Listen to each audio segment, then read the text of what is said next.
Alo, may disgrasya. Ayun. Bali ang motor ang bumangga doon sa kotse. So, yan din tayo ng police.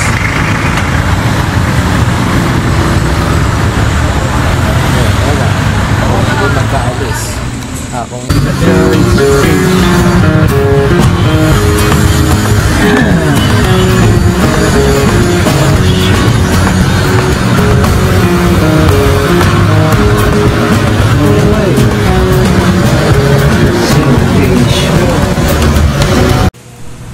okay, so isang magandang umaga sa lahat. So, panibagong pictures naman tayo. So, city walk ang ating gagawin. Ito ay city walk number 3. So, lumabas ako sa bahay around 6:44. So, inurasan ko na. So, gumawa ako ng sariling pacing ko. Every 30 minutes mag-video ako. O kaya kung hindi aabot doon sa malayo naman at walang mga kumbaga landmark, nag-video na rin ako. Kasi ang importante yung landmark para matanda ko kung nasaan na talaga ako. Okay, so every 30 minutes, tapos pagdating ng 1 hour, pahinga ng kaunti. Pero ang pahinga ko, mas madalas 5 minutes to 10, ganyan ang pahinga ko. So dumating ako doon 1:30. So 1, 2, 3. So nasa 4 hours ang lakad ko. Kasi dito sa mapa, ano lang siya pupunin mo siya ng 3 hours and 24 minutes. Yan ang yan. Sa mapa yun kasi syempre hindi naman kasama ang pahinga, continuous na na walk yun. Okay, so ganun ang ginawa ko. So iba ngayon, at least kahit papaano ngayon alam ko na yung unang-una yung mga lugar na dapat kong videohan kasi kadalasan mga landmark. Pangalawa, yung katawan natin ay nakapag-adjust na, pero titigil pa rin ako kung saan ako nakulikat para makita ko na ano bang kaibahan ng una at itong huling paglalakad ko na ito. Okay, so yun, every 30 minutes video, tapos after 1 hour pahinga. So kita nyo. Okay, so sana samahan nyo ako at saka huwag po kayong mahiyang mag-subscribe sa channel ko. So marami pong salamat. So ang ang tawag ko rito, kasi meron akong page, FB page na ginawa, FB page na Walk with Junjun. So siguro yung mga walk ko doon ko focus yung download, kasi halo-halo na doon sa personal na ko. Pero sa FB naman, ay sa YouTube naman, yun pa rin yung mekanikong ilaw, doon ka pa rin yan sinasama-sama. Okay, so tara na, samahan niyo ako, sana mapanood niyo at malaki yung yung benepisyo sa katawan, malaki. Kasi nung una madalas akong mataas kasi ang high blood ko, so hindi kasi ako napapawisan kasi kung noon iba yung pawis noon tsaka pawis dito, kasi doon hindi ka naman talaga sa trabaho na, hindi ka naman talaga mapawisan dahil nakatutok ang electric pan so puro upper, buhat-buhat. Ito talaga grabe, tagtag, kasi ang pinag-uusapan natin dito milya hindi hindi lang 1 kilometer, 2 kilometer, hindi, kumbaga 17.4 kilometers na lalakarin mo sa loob ng 4 na buwan, 4 na oras at tirik ang araw. Yun kumbaga, kasi yung unang lakad ko naka t-shirt lang ako, yung may sa bato ko nasunog yun, nangitim talaga, nag-sunburn. So kaya nag-hood ako. So kung mapansin nyo, yung hood ko isa pa lang nabibili ko pagka nagkapira ulit, nakapili ng talibag. Okay, so sabi ng anak ko, "Daddy, namayad ka." Siguro meron talagang meron talagang malaki talagang tulong. Hindi naman siya yung kumbaga iba yung mga runner talaga na sobrang papet. Hindi na natin kakayanin yun, matanda na tayo eh. Kung baga ang ano ko na lang lakad, ang importante mapawisan, tapos yung resistensya malumakas. Kasi meron akong mga nakakapanood mga umaakyat na mga bundok. Meron nga ron 75 years old na lalaki, matanda. Meron mo 75 years old na umaakyat ng bundok. Ano siya, guide siya o tour guide siya sa umaakyat ng bundok. Tapos meron namang babae, yung babae ano siya 60. Meron din ako nakita na 65 years old na babae na umakyat ng bundok. So talagang siguro pag wala sa edad siguro yung resistensya pero hindi siya kakayanin ng ano lang kung wala kang practice na aakyat ka na, hindi mo kakayanin yan. Kumbaga parang pumunta ka roon, parang pinarusahan mo yung sarili mo kasi kumbaga wala kang basic walking man lang na para lumakas yung yung resistensya mo. Yun ang pinaka-importante. Ibang-iba ang patag kasi patag yung lakad ng paa mo, yung pasadsad, okay lang yun, pero sa bundok hindi. Kailangan mong buhatin yung paa mo kasi hahakbang ka doon, lalo na pagpaakyat. Kailangan mong yung katawan mo hihilahin ng mga braso mo kasi may mga tali. May hagdanan pa nga, may tali, iyon tali. Maputik pa yun. Talagang So first time, mabuti nga nagkaroon ako ng experience na gano'n. At least nakita ko. So ngayon nagkakaroon ako ng comparison habang naglalakad ako dito. Kasi ang kinukuha ko lang dito, yung resistensya na maintain ko. Kung mapasabak nga. Kasi ito 17.4 kilometers. Imagine mo yun, pagdating mo doon sa summit, babalik ka. Kung anong hirap mo nung umakyat ka, yun din yung hirap mo nang pabalik ka. Ganun siya. Hindi siya hindi yung sabi ko ginto ko meron bang meron ba yung pagdating mo doon sa summit, meron bang shortcut na madadaanan? Walang ganun. Kung ano yung hirap na dinaan mo paakyat, yun din yung hirap na dadaanan mo pababa. So yung mga napag-aralan ko, nagamit ko nag-aral ako ng EMT, Emergency Medical Technician. So Susana Heights, papasok ng Susana Heights Expressway. Hindi mo maalam magamit Tapos siyempre yung sa safety kasi kumbaga naging safety officer din ako. So dito pa rin pa tayo sa member ako ng safety practitioner. Aral tayo rin sa Saudi.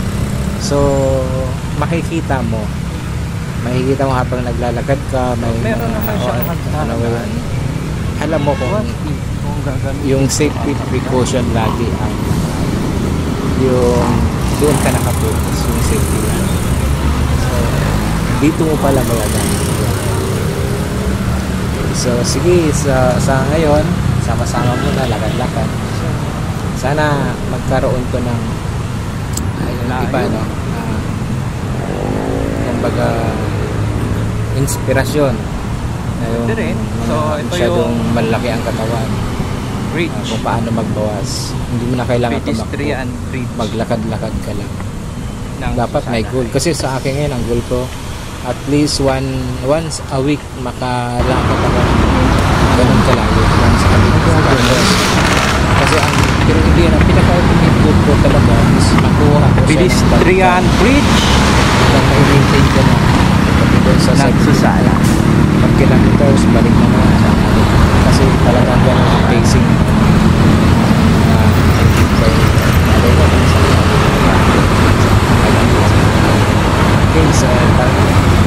nung nakaraan doon ako dumaan sa baba, hindi ako umakyat ng hagdanan.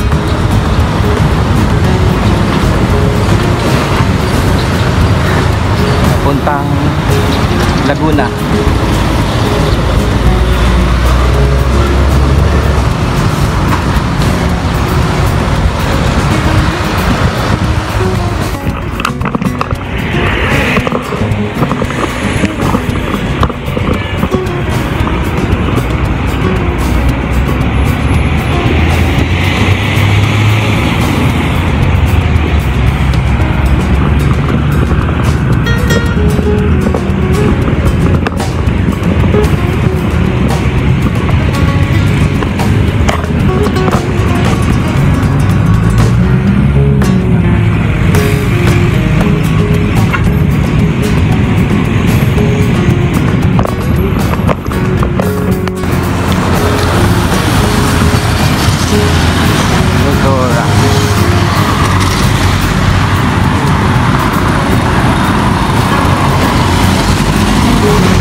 kung nasa na to.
Dito na sa may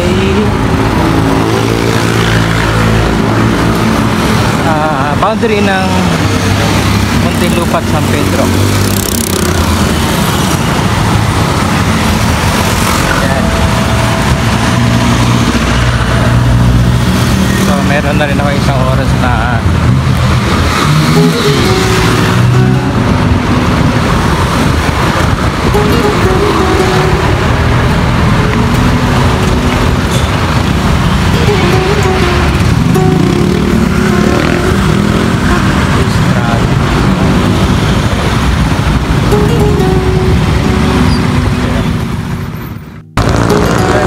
rin na San Pedro. Dati doon ako dumaan sa bridge. So ngayon papasok ako rito sa bayan.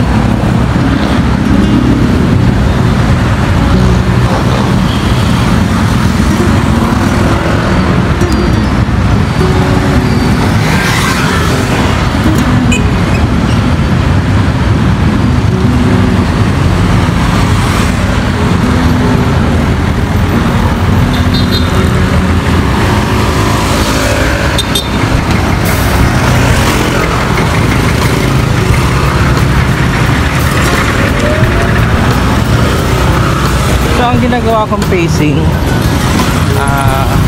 every 30 minutes. So mag-video ako.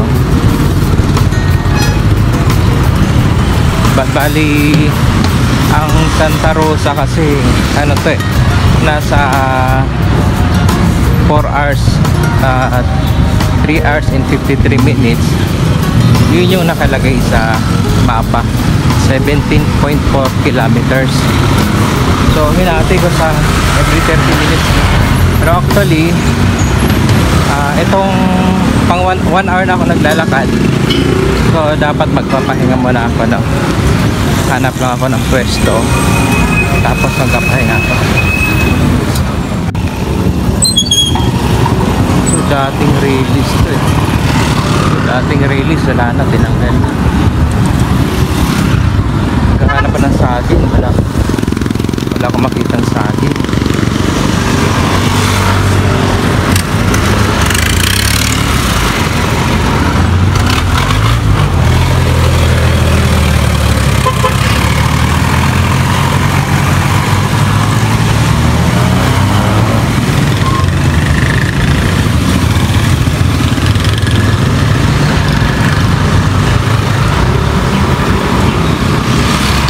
Dahil sa saging, matigas sa tiyan eh.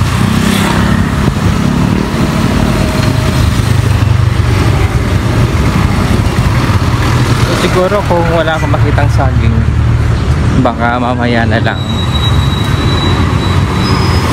Tapang 2 hours ko. So pipili na lang ako ng chocolate at saka Gatorade ako.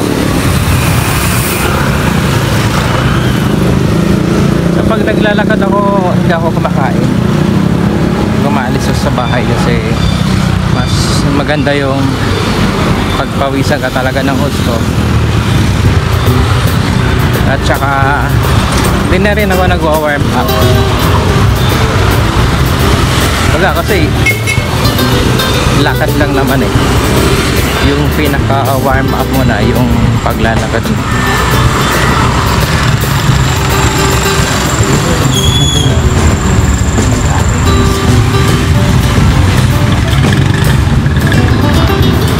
Nandito ako sa loob ng bayan ng San Pedro, no? Kasi nung unang ano ko, city walk ko noon, doon ako dumaan sa may tulay.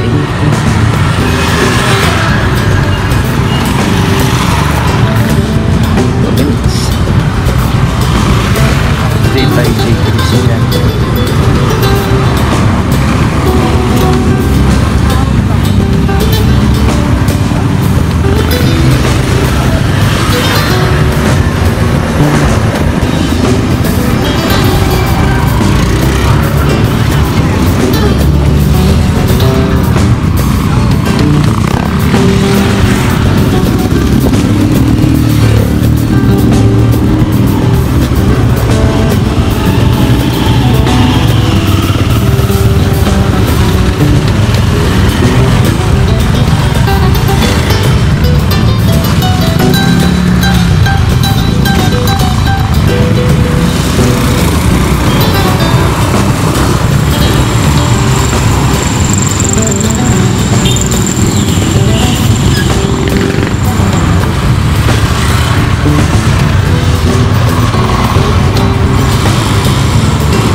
Dalawa simbahan dito eh. Ito yung simbahan,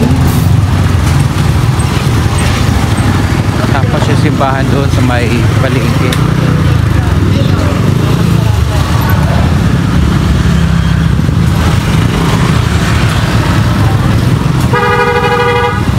San Antonio di Chapel. San Antonio di Padua Chapel.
Tulay na malaki. Ito yun.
sana kampo pabilingan.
Robinsons.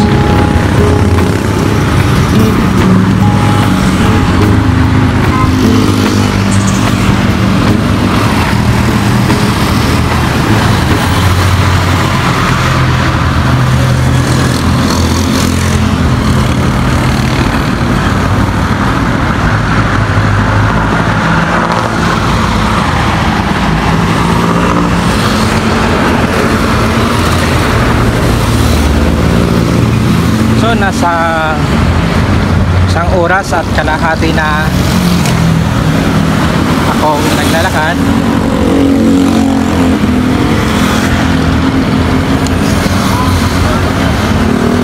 Ginagawa ko naman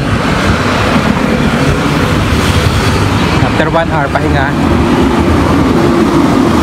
outing.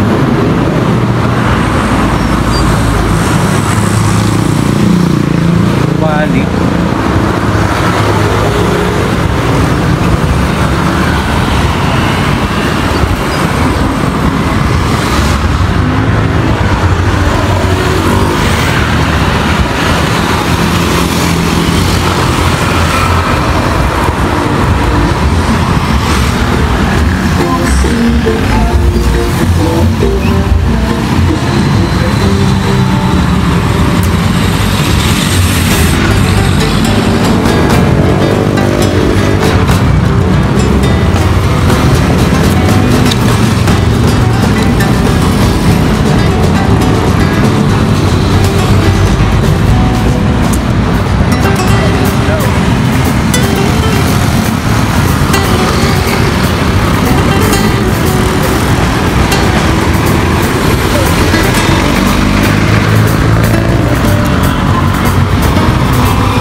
Pasita area.